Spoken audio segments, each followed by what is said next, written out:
Okay, so Grant, welcome back to Mea Culpa. It's been some time since I've seen you, and there's so much going on. We have under 3 weeks left before November 5th, and so I want to just jump right into it.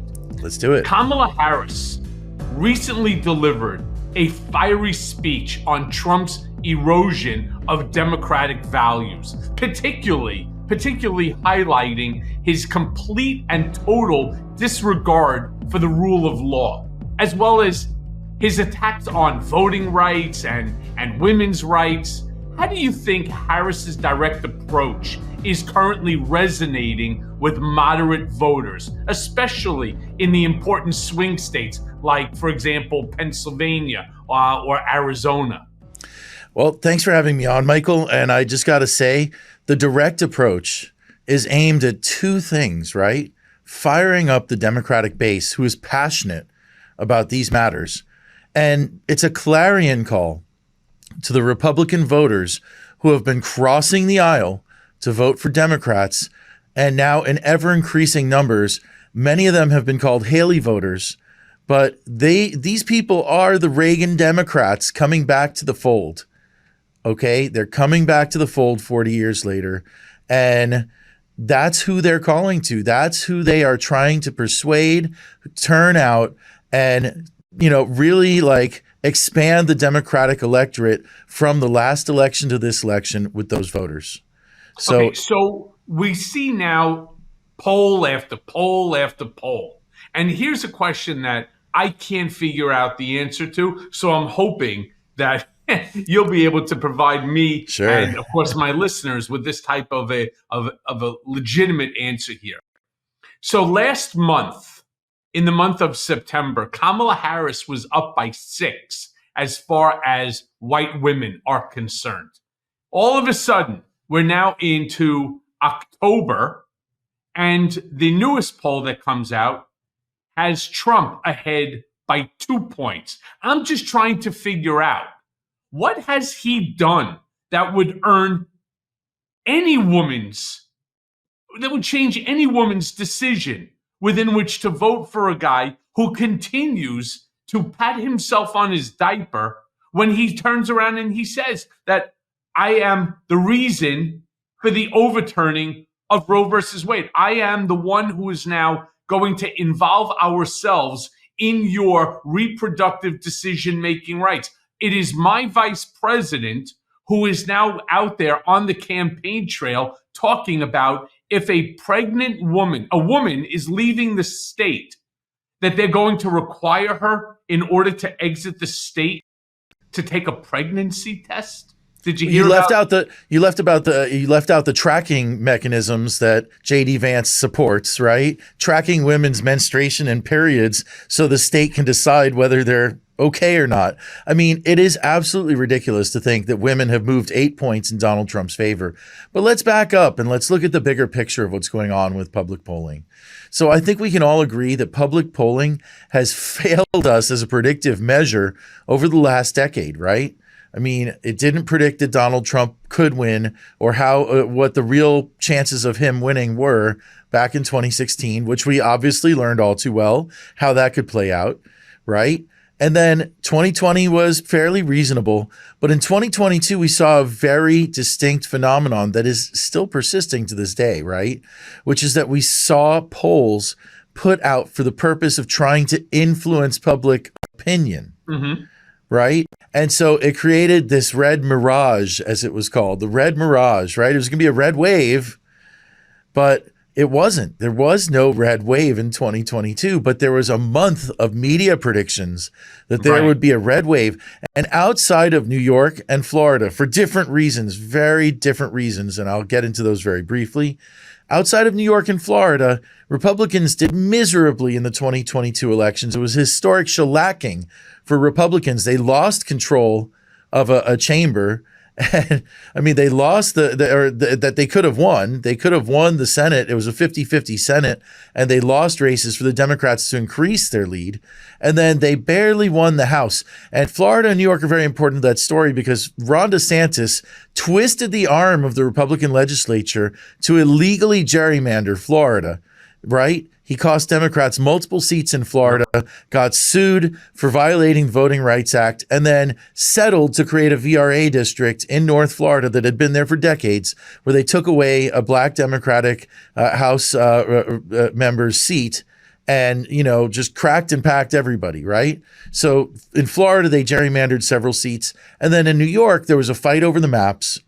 Everything, as you well know, living up there, everything went late. Normally, New York would have a May primary. Instead, they had an August primary. And that's how we got multiple extra Republican representatives from New York and George Santos, because nobody knew who they were voting for, apparently, in New York. And I think it shows the impact of August primaries versus May, because Florida has August primaries, and Florida voters, there's a very low turnout for these primaries, and they pick the worst people. So we saw it happen in New York. It's scary. Anyway, so Republicans have been doing terrible, but the polls that came out in 2022 said that they were going to do great. And what people don't understand about polls is that they're not end-all be-alls. They're a snapshot of the past. They don't say what's happening in the future when they're done correctly. And there's a lot of error in them. The margin for error in a good poll is 2 to 3%, somewhere between 2 to 3. In other words, if it says that Donald Trump is up by 3 points, a good poll he could still lose by 2. It's a 2.5 margin of error. That's 5 points in either direction, right? I mean, right. It's a 5-point total swing. It could be higher, lower. Okay, so he's up by 3. Okay, he could be up by 0.5 point. But most polls have like a 3 to 4% margin of error. You have to look at the sample size of the poll. For example, I've seen polling memos from the Trump campaign that say a poll of 5,600 swing voters, right? But it's 600 from each state. So is it really 5,600 in the aggregate?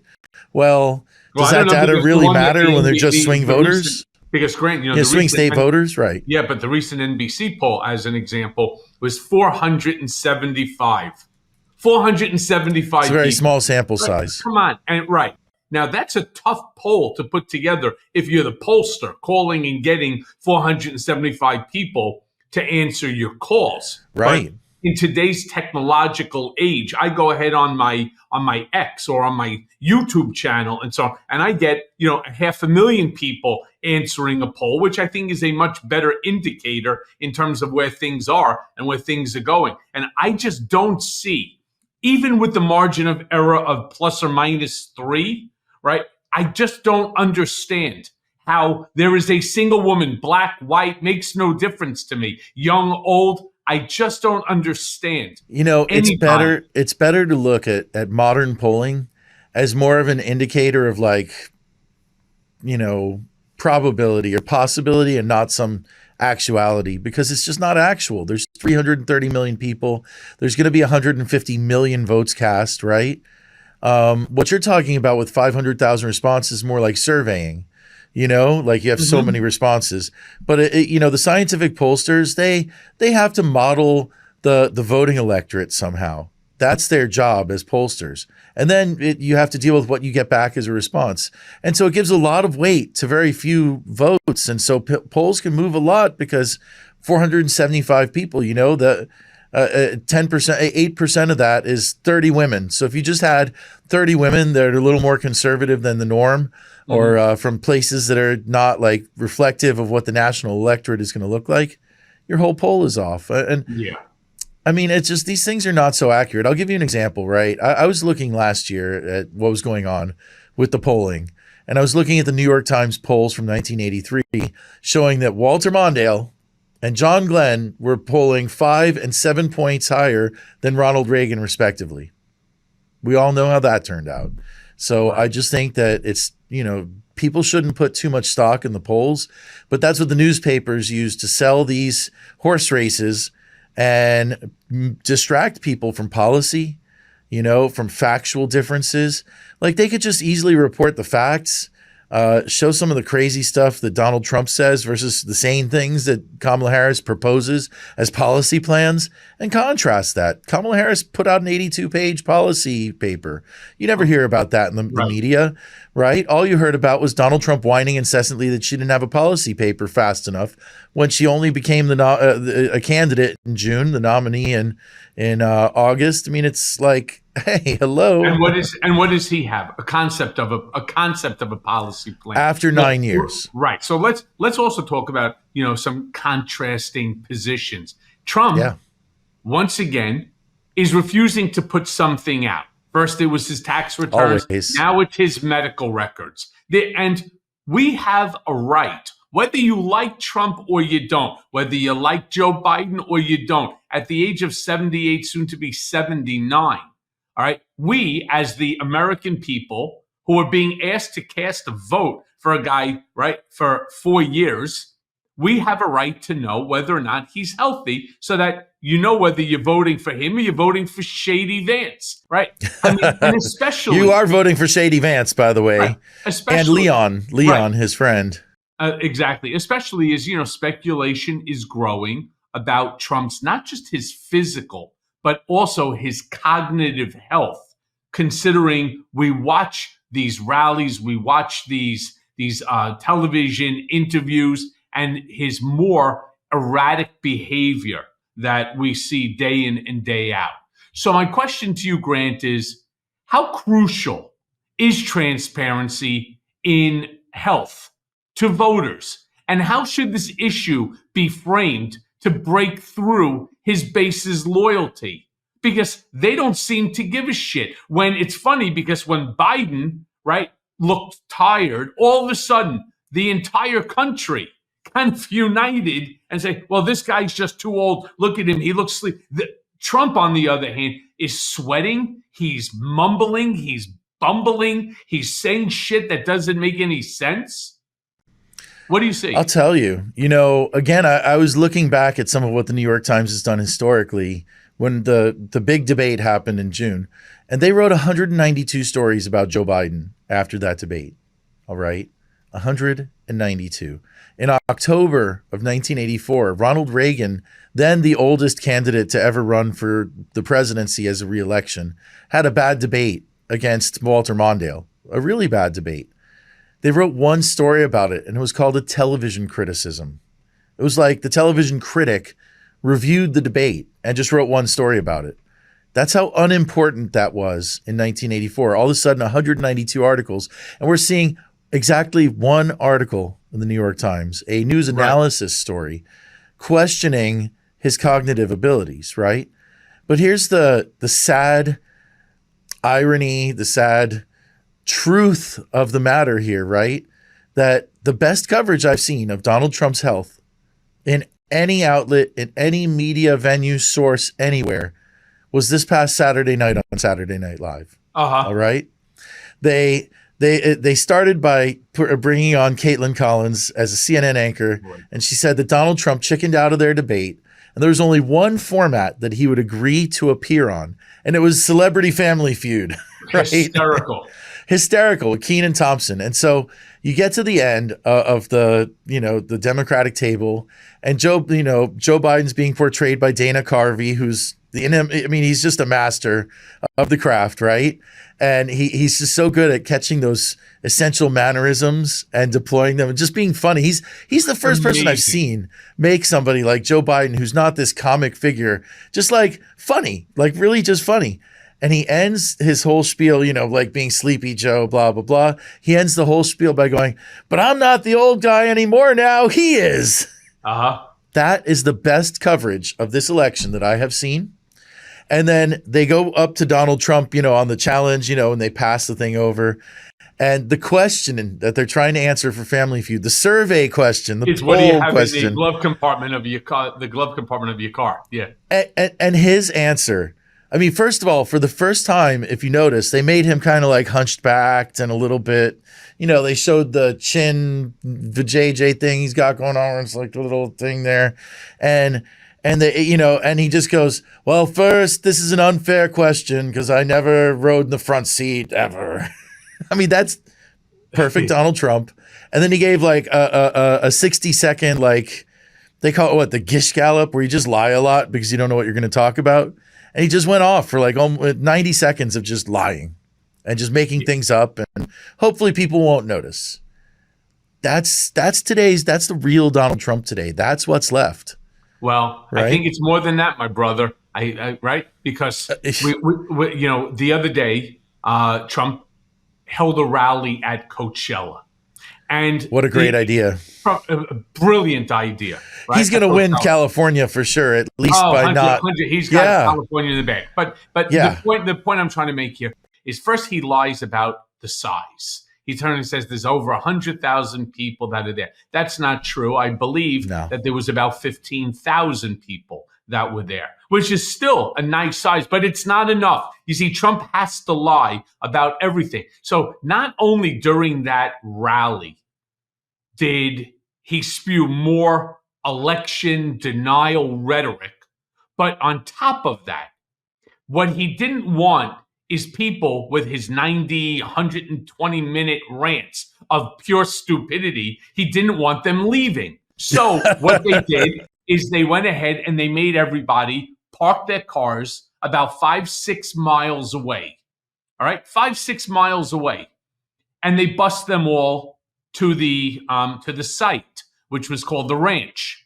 Well, they ended up not paying the bus company. The bus company never brought the buses in order to take them back after the rally was over. So he stranded thousands and thousands and thousands of his supporters. Stranded them. They had no way to get back. It was because of non-payment? Non-payment. I didn't see that. I mean, I saw the event, but... No, 93 degrees out. No buses. These people have no idea even which direction or where. It's not like it's one straight route. Nobody knew where their fucking cars were. All right? Jesus. Left them stranded. You believe that incidents like this will start to crack the cult-like loyalty of his base? Or do you think that they'll just dismiss it as just another misstep? This is real. This is not a fake made-up story. This is a real story of thousands of people that were left stranded. He didn't give a shit. He went off on his way back to his plane to go do whatever it is that was next on the agenda, never thinking, his entire group of people, never thinking about the stranded supporters. You think that this will finally get some in his base to realize this guy doesn't give a shit about anyone or anything other than himself? That's a great question, Michael. And I'll tell you this. No. But it's close. I mean, I think the people there are definitely going to rethink voting for Donald Trump, but it's not going to swing the vote in California. Look, I followed the whole riot. I woke up in the morning knowing that he had been at Coachella, and I was kind of anticipating this happening. I was like, how is he going to strand people in the middle of the desert during a heat wave? I mean, this is just... if you follow Donald Trump, if you follow politics, there's things you should expect, right? And that's because people that have a malignant narcissistic personality disorder, like Donald Trump does, right? They're as predictable as the sun rising. Okay, they do this. I mean, you just know this is going to happen. You don't know how it's going to happen, but you could predict it. And so I woke up and the first thing I was like, okay, how did this go wrong? And of course, we saw the videos. And there's this one guy, Wesley Johnson, who posted the videos, right? And it's like, hey, it's 10 o'clock. The rally ended 3 hours ago. And we're all still stranded out here. And the bus drivers are saying, this is funny. The bus drivers are saying it's the California Highway Patrol. They tried to find a way to blame it on anybody but Donald Trump, right? And this guy posted a really long thread of all the different, here we are stranded. Now it's 2 a.m. I'm on the last bus. Look at all the people stranded here. There's people that are walking for 2 hours. I did not know about the non-payment, but I mean, as we all know, Donald Trump is not especially concerned about missing a payment here and there. He seems to pay about half of anything he gets. And it's a strategy, as you well know, right? I mean, that's how he operates. He's making money by doing that. So... I mean, it's just not, but this guy made up excuses as he was trapped. And then when he was done, he deleted it because he didn't want to cause drama, right? Don't want to make any more drama. I don't want to make Trump look bad. This is a cult. It's a cult. The people that are Yeah. really, really inside right now, that are really like following him and showing up, it's a cult. People go, why is it that they show up to these events? They take the time and energy to go to these events and then they leave early. I'm like, look, at a certain point, they get their fix. They get the exposure that they need, right? They're just like, they know that they're special. They are a part. Instagram photo. They got their, they got their life. They said hello to everybody. They're part of the family. They're part of the MAGA family, right? Now they've been embraced, and now they can go. The service is over. Oh, he's still talking? Oh, it's not important what he says. It's important that we are us and they are them. That's MAGA. Yeah. That's what it's all about. Yeah. Well, look, Kamala recently made this really caustic, pointed critique about Trump and something, that she identified, which is Trump secrecy. And she made, there was a statement, the exact quote is, leaders who hide from the truth can never lead with honesty. My question, it's a great statement, right? Yes. How do you see this framing playing with the 4% independent, right, non-committed voters who are still on the fence about her or Trump's transparency? It's a crazy, crazy question. But transparency, again, her quote, leaders who hide from the truth can never lead with honesty. We've seen that with Trump again and again and again. What's your answer? It's a very strong, pure political play to those small blocks of undecided voters, right? It's very straightforward. Honesty, transparency. Here's something you can see right in front of your face. It's very, very part of the tradition of running for president. Releasing your medical records, letting the American people know that you're physically fit and capable of doing the job. Let's look back to February. Joe Biden released his complete medical records. Yep. Okay. And aside from some lingering problems from an ankle injury, he's in great shape. Kamala Harris released hers. She's in excellent shape. She has some allergies, right? And living in Washington, D.C., I mean, everybody's got allergies in D.C. It's like the pollen bowl. Yeah. Yeah. The pollen bowl. So I don't blame her for that. But yeah, so Donald Trump, for years, avoided the transparency problem by having this quack doctor in New York who he was just paying to say nice things about him, write political memos with his health, and fitness reports. But that doctor passed. And of course, Dr. Ronnie Jackson got, dressed down by the Navy before he left and got elected, of course. So he's got no one to turn to. And that's why he's got to be dishonest and not transparent about his health this time. I mean, we all know that Donald Trump, if you just look at him doing the interviews, he looks like Teddy Ruxpin with a bad haircut, a nicer suit, and he's running out of batteries.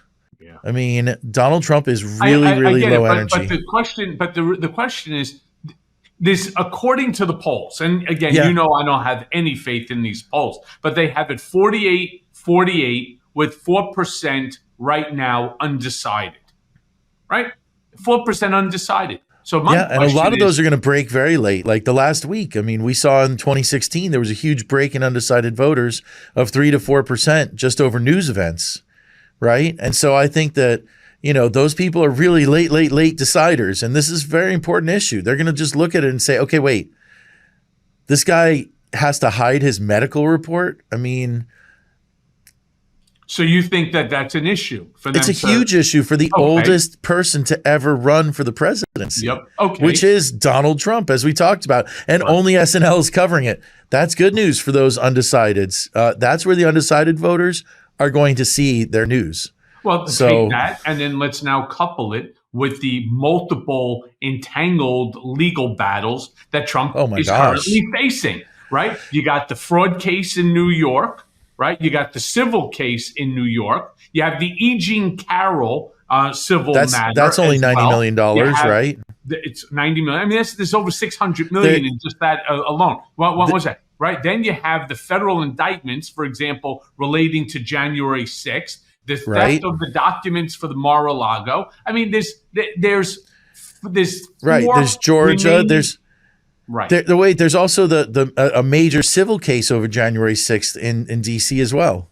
Yep. By the police, by the Capitol Police. Well, actually, a lot of plaintiffs, they just combined it into one. But yeah. Okay. So my question is, couple that with my previous question. How does all of this play out, this court of public opinion, with that 4% undecideds? To me, I can't believe that there's even 4% undecided. Forgetting about even 4% undecided, I can't believe that there's 48% of this country that has any faith in Donald Trump whatsoever, based upon this and some more shit that we're going to be talking about. You know, I mean, again, I don't think that these polls are as accurate as the pollsters would like them to be, or as that anybody would like them to be. But I mean, 4%, right? Again, you know, you're right. It's hard to say that 4% of people just don't know at all what's going on with Donald Trump, right? It's kind of like, I don't know. I mean, we're going to find out on November 5th. In 3 weeks is short amount of time now. But today's episode is brought to you by Ollie. Clean, fresh nutrition your dog needs in 5 flavors that they'll absolutely flip over. You don't have to be a veterinary nutritionist to know that feeding your dog real, whole foods with minimal processing is one of the best choices that you can make for their health. A perfectly portioned, whole fresh food diet has been proven to extend your pup's life by 2.5 years. And who doesn't want more time with their best friend? With absolutely no harmful fillers, no preservatives, Ollie is made in U.S. kitchens with ingredients carefully sourced from trusted growers and producers around the world.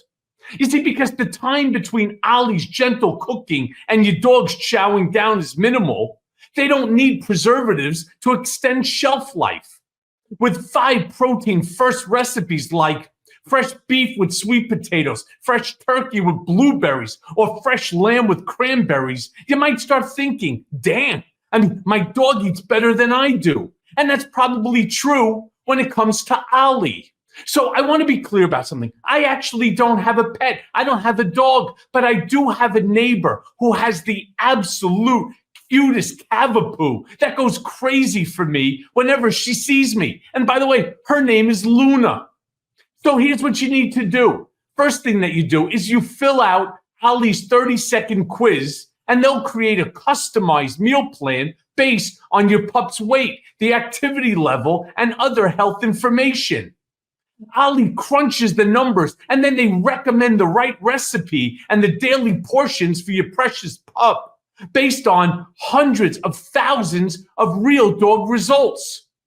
Now, for the first-time users, Ollie will send out your pup's first box with 2 weeks. That's 2 weeks worth of meals and a guide on how to gradually switch them over to their new diet.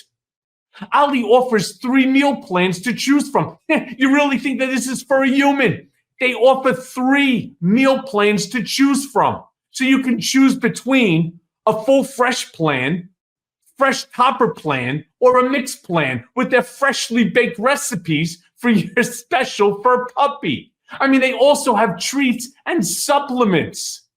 So look, like I said, I don't have a pup, but I promise you that your dog will love it. In fact, I have a video of Luna chowing down the very first day that I brought it over to their apartment. So let me be clear now. Ollie, they are offering a deal to let your pup taste test a personalized meal plan. So head right now to Ollie.com and tell them all about your dog and use Cohen, and you'll get 60% off your first box of meals when you subscribe today. So head to Ollie, that's OLLIE.com, and enter code Cohen, that's me, COHEN, to get 60% off your first box. Again, that's Ali, OLLIE.com, and enter Cohen to get 60% off your first box. And they offer a clean bowl guarantee on their first box. So if you're not completely satisfied, you get your money back.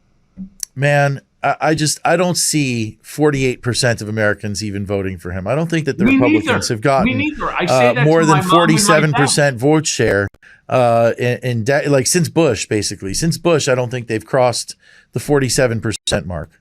Yeah, and I say that every day. I speak to my folks, right? And I say that to them. Stop listening to these pollsters. They're full of shit. Everything that they say. It's not just the pollsters. It's the news outlets, the media outlets. They're selling clicks, man. I've done I've been in journalism for a long time, and this is the worst I've ever seen it. Financially, distribution-wise, it's very, very difficult out there.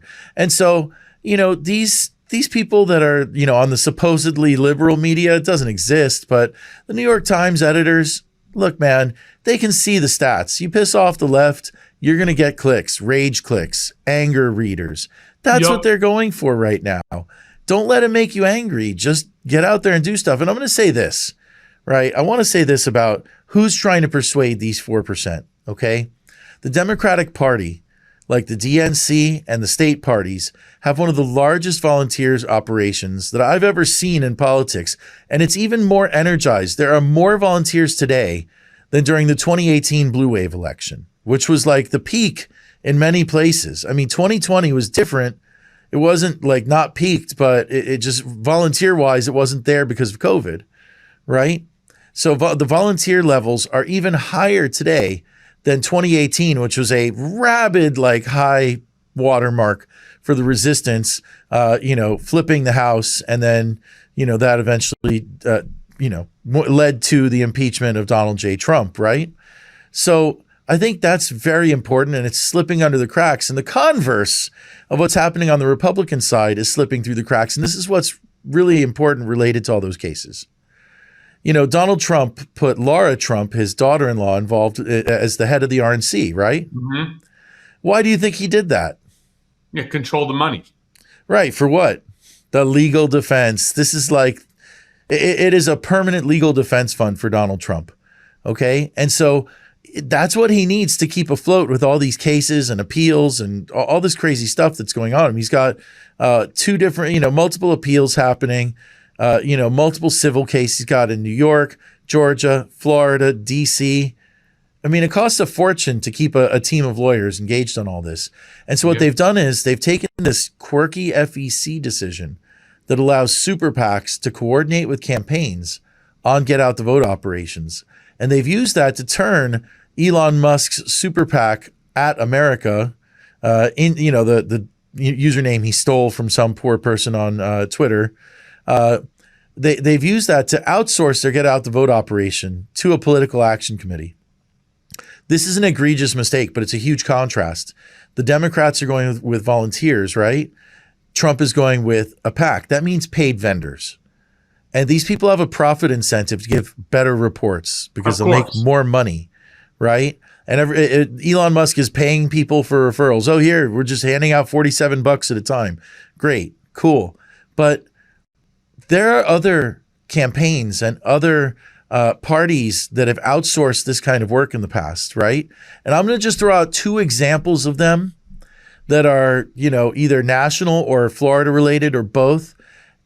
And I'll tell you what the end results were, right? So the Florida Democratic Party used to actually do a lot of this because they didn't have the volunteers. This year, the Florida Democratic Party has been revived by Nikki Fried, and they are, they have the most volunteers after Kamala Harris announced were in Florida, right? So we have a grassroots operation in Florida for the first time in a long time. But in 2020 and 2022, everything was outsourced. Democrats underperformed in Florida in 2020. Joe Biden only won Miami-Dade County, which is a blue county, by 6-7 points. It was like 53, something like 53-47, 53-46. And of course, that was a tremendous, tremendous drag in the state of Florida, losing, so many points from where Hillary was like 65-35 in 2016, right? So outsourcing was a tremendous mistake for Florida Democrats, and it caused all this rise of Ron DeSantis you saw.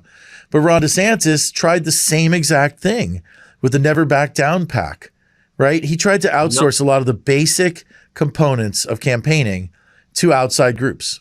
And what happened?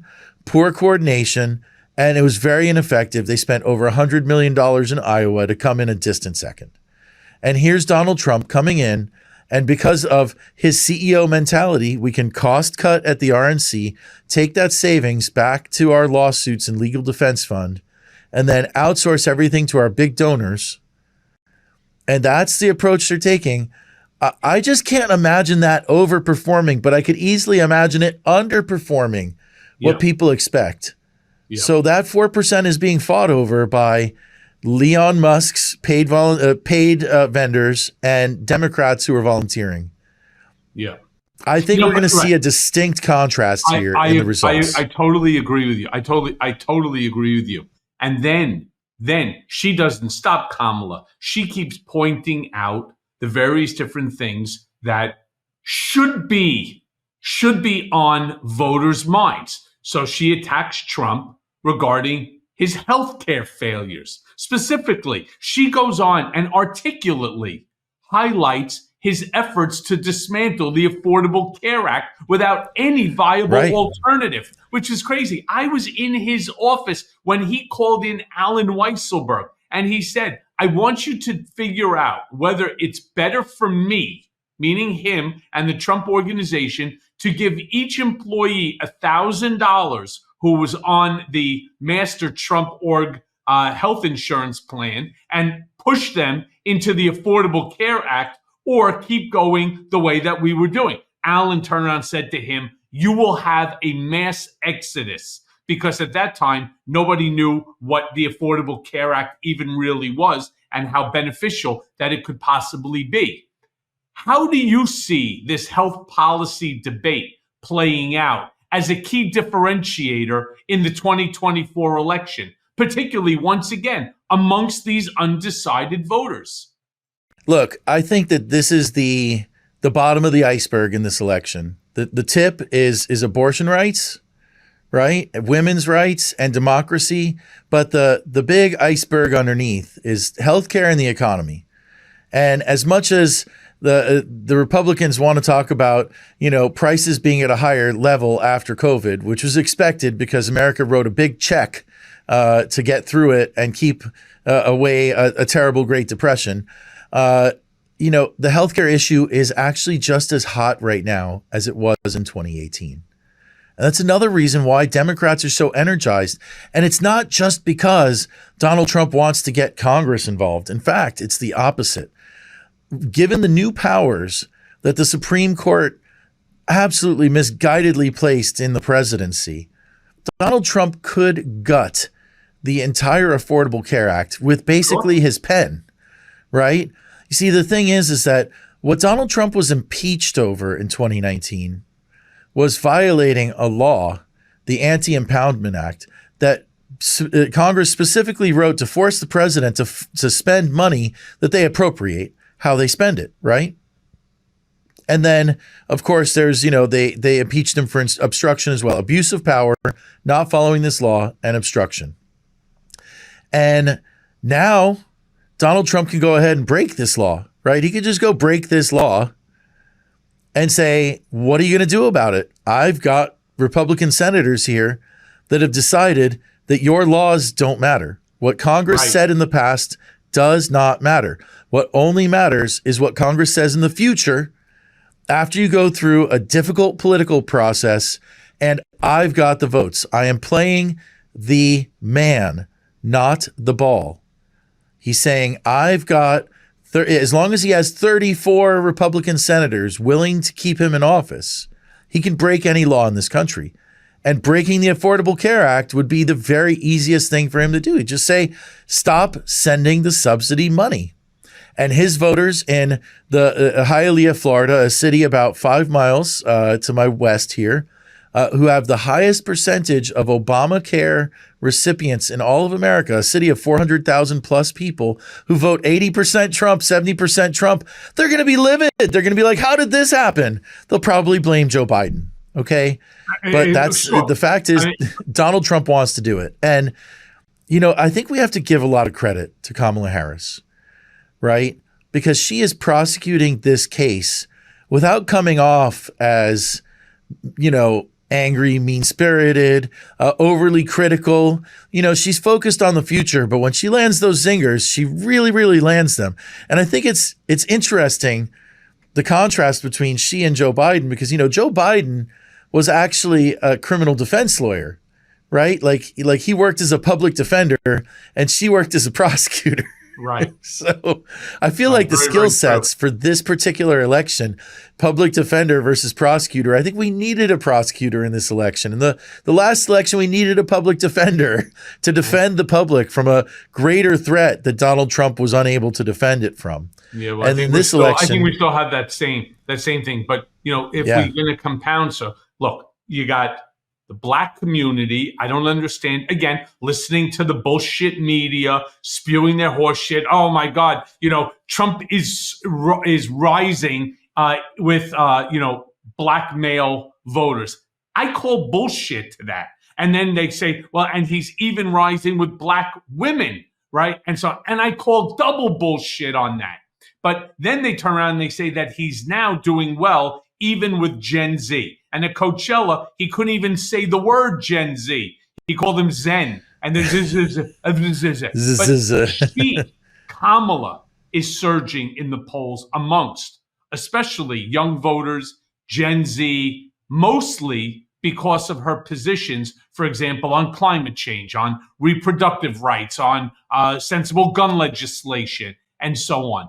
My question to you is, what role do you think that progressive media, like Occupy Democrats, right? What role do you guys play in sustaining this momentum, especially in key battleground states like Georgia, Florida, Pennsylvania, Michigan, and so on? Because I believe it's going to be Gen Z that ends up ultimately deciding who becomes president in 2024.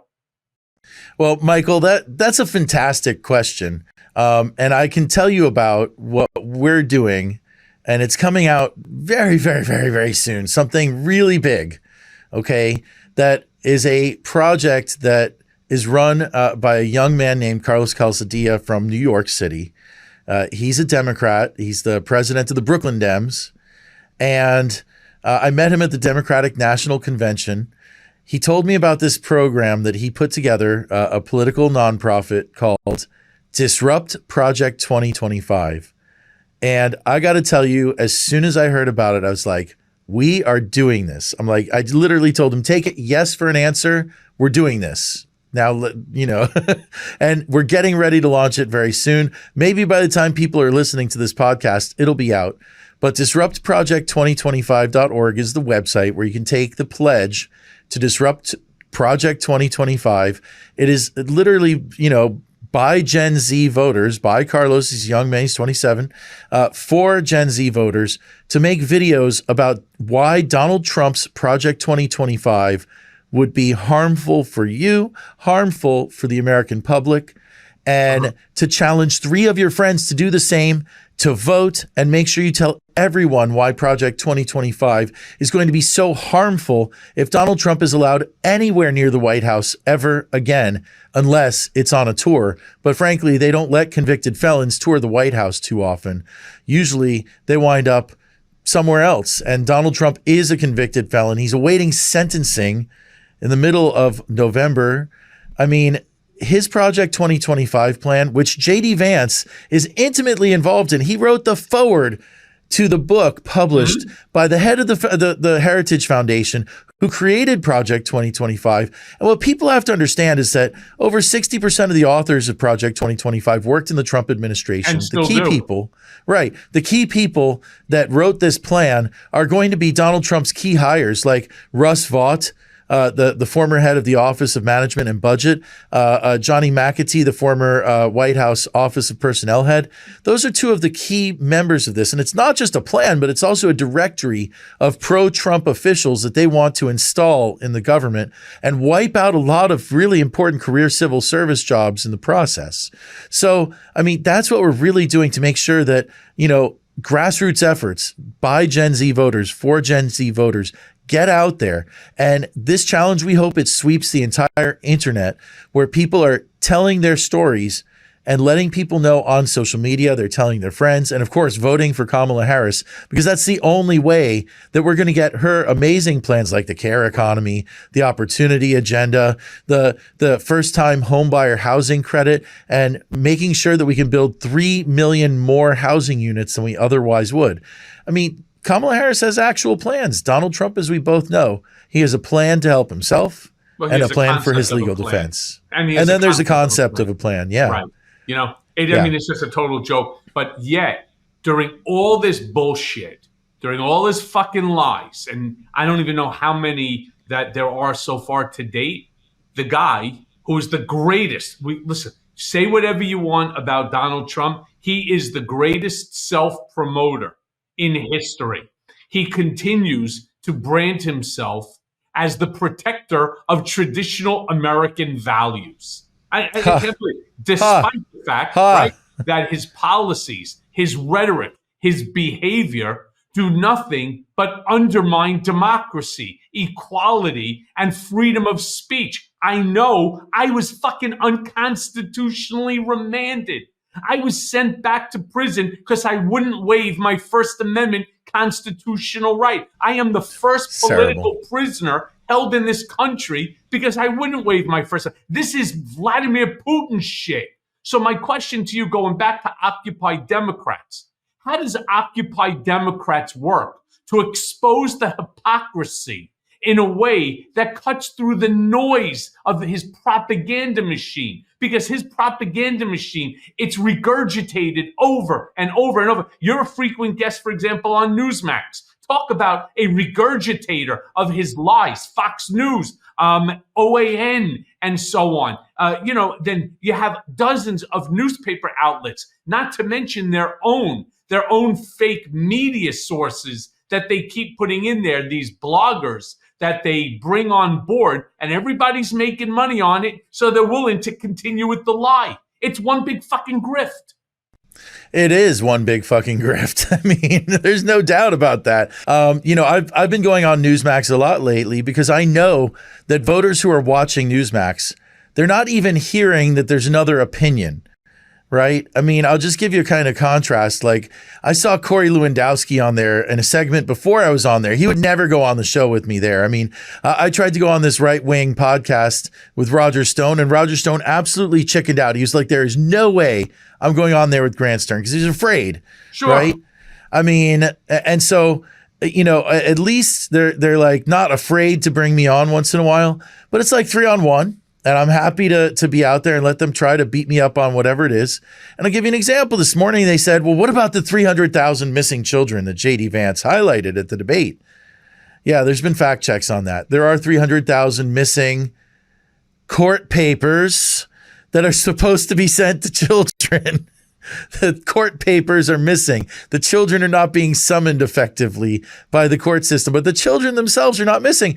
And I was like, but by the way, Donald Trump separated families at the border. He lied about it and said it wasn't an actual policy when it was. Right. And there's nearly, according to Reuters, as of February of this year, almost 4 years later, there are still almost 1,000 children whose families have not been located yet. Could you imagine? I'm going to interrupt you for 1 second on that. Yeah, go ahead. I remember when I was a young father, I had my daughter. It was before I even had my second child. My daughter was like 3 years old at the time. And we were in Neiman Marcus in Florida, in Palm Beach, actually. And, I was there. It was me, my wife, my daughter, and a friend who lives there in Palm Beach. And we went into the store. And in a split second, I look down and she's gone.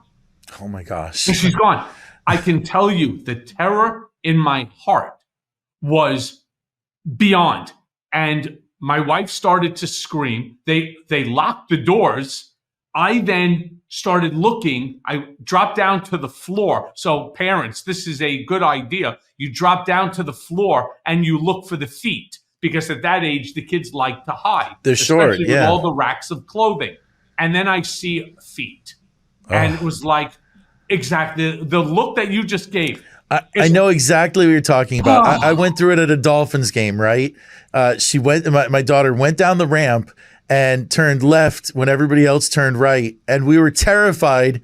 And she ran into a police officer about 50 feet away. So now imagine, and we got her back. But for those 2 minutes that we were looking for her, it was like a heart attack, right? Now imagine, and these poor parents are experiencing this for years. Right. So now imagine 5 years that you don't know whether your child is alive or dead. You don't know if they're being properly taken care of or exploited. You don't know whether or not they're eating okay or they're eating dog food, right? You don't know how. You don't know anything. Nothing.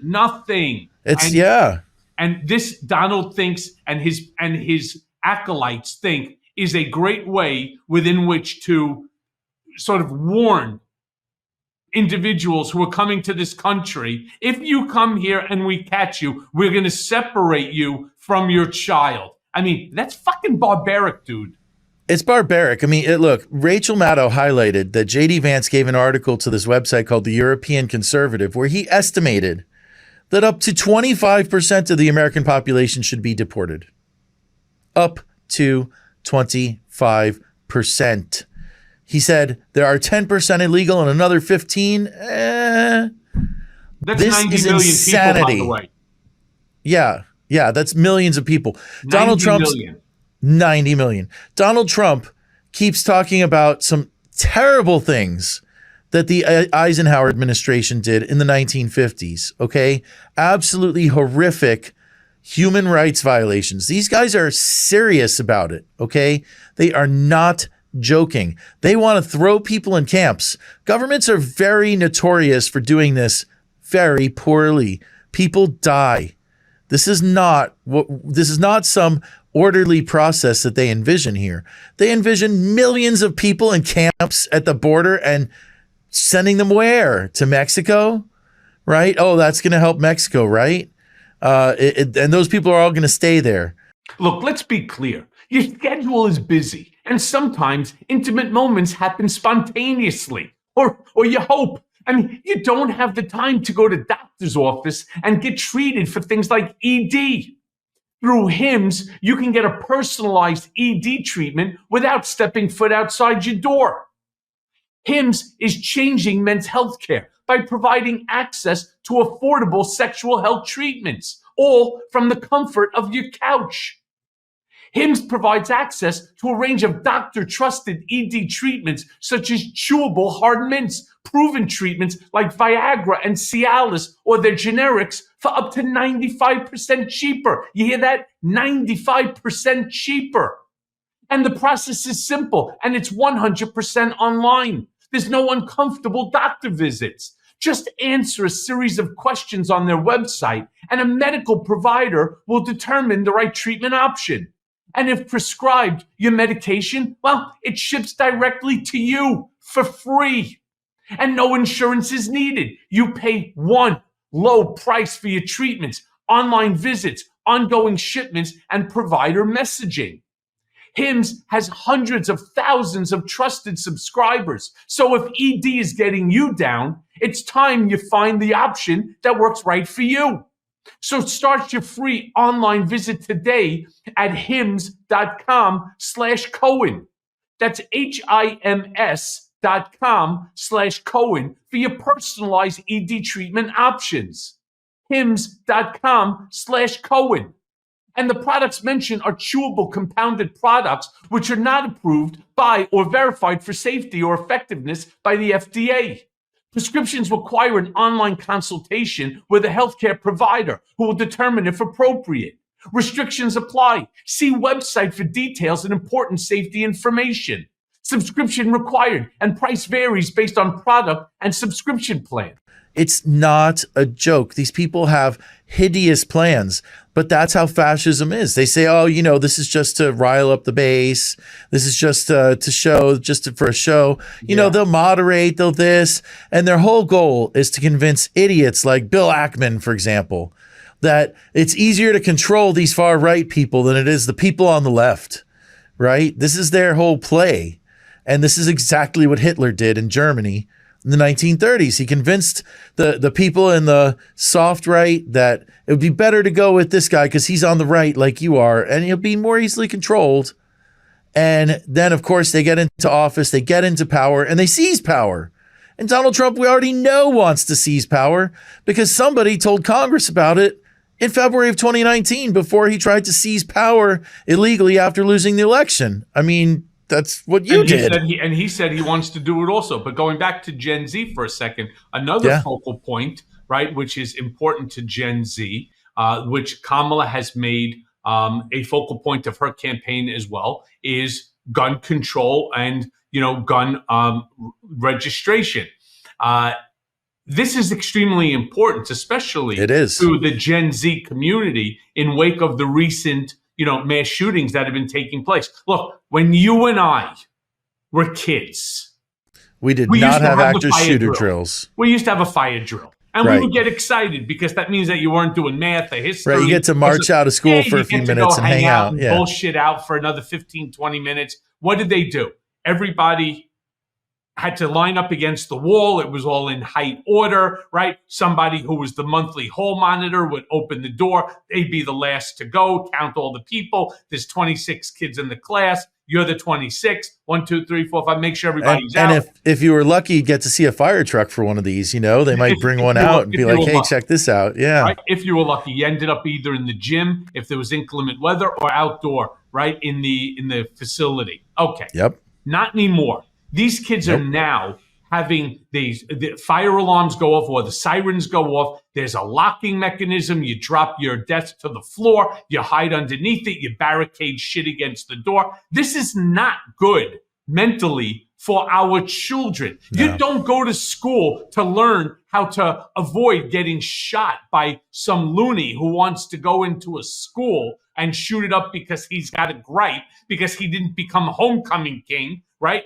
Because he's got 3 left feet. Let's be serious about it. And she talks about it. While she's talking about it, what is Trump doing? The exact opposite. He and Shady Vance continue to oppose even the most basic reforms. Screaming Second Amendment. The point I want to bring up, again, going back to Occupy Democrats. If you think about it, anybody who's willing to violate the First Amendment, do you not think that if he takes power, what's the first thing that autocrats do? They collect everyone's guns so that way you can't have mini militias coming against you, right? It's the first thing that they do. They take away your guns. Why do these people not see that he is opposite of everything that is American? And what's Occupy Democrats, going to do to help to get that type of amplification of this message out there? Well, I mean, every day we're putting out content, whether it's our daily live streams, whether it's, on Twitter, Instagram, on Facebook. And first of all, they act like a focus group, each one of them. You find out what people are really thinking. But second of all, you're giving people out there the information they need to credibly inform their neighbors about these issues. And let's talk about gun reform for a minute here. Democrats want to do some very sensible things, right? We want to close the boyfriend loophole. We want to get rid of the bump stocks. We want to, close the gun show loophole. I mean, just think about this, okay? This is what really blows my mind when it comes to Republicans and gun reform, right? So you have a shooter who's under the age of 21. Democrats, if they could, would like to ban people under the age of 21 from purchasing AR-15 style weapons and AR-15s because disproportionately white males under the age of 21 are using these AR-15s in mass shootings, right? Right. So look at the two people who have wanted to or taken a shot at Donald Trump in the last 90 days. One of them, a young white male under the age of 21 with an AR-15 rifle. One of them, a felon who acquired a rifle outside of the gun shop system. So most likely he used the gun show loophole, right? The private transfer loophole to get a gun without being screened. I mean, how else does a convicted felon, right? Someone who is convicted of possessing a weapon of mass destruction, by the way, a fully automatic machine gun that this guy had possessed 20 years ago, before he voted for Donald Trump in 2016. Right. So Donald Trump doesn't want to, and the Republicans don't want these gun reforms, even if it's to save Donald Trump. I mean, isn't he their cult leader? I don't get that. But that's how it is. I don't get it either. But then, on top of everything, just when you start to expose, whether it's Occupy Democrats, whether it's me here on Culpa or my YouTube channel, The Michael Cohen Show, wherever my social media is, our goal is to expose him for who he truly is and really what he is. But what does Trump do? He realizes that there are, groups like you. There's people like me that are exposing him. So what does he do? He goes out and he starts talk about projection, accusing Kamala, for example, of using artificial intelligence to fake everything, including her rising poll numbers. Because to think Donald Trump is good, you have to live in an artificial reality yourself. Yeah. Okay? I mean, AR is here, and it is MAGAlandia. You literally have to live in an alternative reality where the stock market hitting highs is bad, unemployment hitting lows is bad too. It's a ridiculous state of affairs where you just have to believe that everything you would otherwise believe is bad because Donald Trump didn't do it. And that's negative partisanship. That's what the Republican Party has built itself on. And Democrats rely on it to a degree, but Democrats expect performance. They expect results. Democrats are not sitting there saying, I'm going to vote for someone when they're failing. They really are not like that at all. They're kind of picky. Whereas Republicans are cheering on these guys that are going to fail them. Donald Trump would fail the Republicans, fail the Democrats. He's a fail whale if there ever was one. So it's mind-boggling that they won't they just, even the stuff that would save their Donald Trump, they won't go for. The rest, I mean, how do you make sense of it? How do you make sense of irrationality? I don't think you can. I think you have to just say they're not being rational actors. And leave it at that. You cannot. But we're trying to persuade the ones that can be persuaded that just don't have the information. People that don't have the information yet, they can be persuaded. I mean, I'm not going to say every single person in America sees what Occupy Democrats is publishing, but I'll say that we're seen by over 300 million times a year. So someone is seeing it out there. Right. And if it just influences that one person that hadn't seen this stuff otherwise, and they learn the irony and hypocrisy of the terrible things that Republicans plan to do versus what they've been saying, and they realize that these folks are constructing this artificial reality because that's the only way you would vote against your own interests and vote for Donald Trump. You should vote for Kamala Harris if you want to vote for a stronger middle class, for just a fair government that works for everybody, for rationality. Sure, and look, the hour goes by real fast on Mea Culpa. I have one last question for you. You got it. Right. So look, we saw Coachella. We saw Trump thinks that he has any shot in hell of turning California red. That's what he did. He also believes, which is of course fucked up, that he can do the same thing in New York. And so I had read that Trump has now either he hinted or he is going to rent Madison Square Garden, New York, right? After New York, every time he comes in, people line up and down Fifth Avenue with signs, fuck you, Donald. You got a Donald Trump impersonator walking right in front of the building, fucking with traffic. The whole night he's wearing a Trump mask, the whole bit. This guy is now thinking that he can turn liberal strongholds like a New York, like a California, red. My question to you is, how realistic is this strategy? if there even is a strategy here. And you think that maybe Occupy Democrats should focus on exposing the grandiose claims, or I could call it the stupidity of these actions in order, for, I guess, Trump to remain relevant in these states? I mean, listen, Donald Trump exposes his own stupidity almost every time he opens his mouth these days. I'm not sure what more we could do, but the reality is that I don't think that he wants a Madison Square Garden rally for any reason related to any actual political strategy or objective, right? That's my personal opinion. It doesn't make any sense. It's zero sense. Okay? I mean, none. This would be like Kamala Harris saying that she's going to go have a big rally in Mobile, Alabama, because she thinks she's going to flip Alabama blue. It ain't happening, Jack. I mean, it has happened a little bit. We did have Senator Doug Jones. But again, this is just Donald Trump wanting to have a rally in Madison Square Garden. He's from New York. The Garden is the Garden. It's the spot, right? It's just a prestige thing. And maybe it's because, he wants to be the second wave of America First rallies at the Madison Square Garden. America First has rallied at Madison Square Garden before, but not the way that people think. In the 1930s, that was the German Bund. They were the American Nazi Party. Yeah. Right? The America Firsters. They rallied in Madison Square Garden, and they would have swastikas next to George Washington. I mean, that's not what the founders envisioned, but that's Donald Trump's vision. And I just want to leave you with this thought, okay? You talked about traditionalism earlier. Donald Trump is actually a traditionalist politician. Russian traditionalism. That's the political movement that he comes from. Russian traditionalism. Period. I mean, Russia had all this anti-transgender stuff, all this racial hatred. Yep. This is Russian traditional politics, and Donald Trump is its master practitioner after Putin. Okay. Listen, Grant, thank you so much for joining me.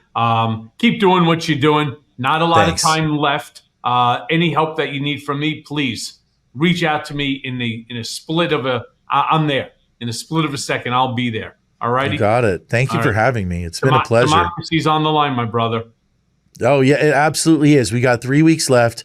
Keep your eyes open for Disrupt Project 2025. It's coming out really soon. And please, make your videos and challenge 3 friends, vote for Kamala, and spread the word. Thanks again, Grant.